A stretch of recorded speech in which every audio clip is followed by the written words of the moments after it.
မင်္ဂလာပါရှင်တန်တအိမ်ချမ်းမြေမှကြိုဆိုပါရရှင်ယခုမိတ်ဆက်ပေးမဲ့ကွက်ကလေးကတော့မန္တလေးမြို့အရှိမြို့သစ်ဖရိတ်မှာရှိတဲ့2060ပေအယောင်လေးနဲ့မိတ်ဆက်ပေးမှာဖြစ်ပါတယ်ရှင်ဒီအကွက်ကလေးကတော့48လမ်းမကြီးအဒီးနဲ့109လမ်းမအနီးမှာတည်ရှိပါတယ်ရှင်ပေအကျယ်လေးကတော့မျက်နှာပင်ပေ20နဲ့နောက်ကျောင်းပေ60ရှိပါတယ်ရှင်အလဲလေးကတော့အားလုံးကြိုက်တဲ့တောင်လဲလေးဖြစ်ပါတယ်ရှင်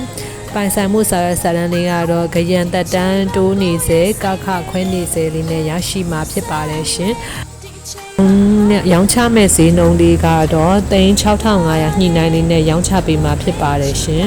ဒီကွက်ကလေးကိုစိတ်ဝင်စားရဆိုရင်တော့တန်တအိမ်ချမ်းမြေ3998583663လုံးခွန်ကိုဆက်သွဲပြီးမြေပြင်ကြည့်မဲ့ချိန်လေးတနားရီကြိုဆက်ပေးလို့ရပါတယ်ရှင်အားလုံးကိုကျေးဇူးတင်ပါတယ်ရှင်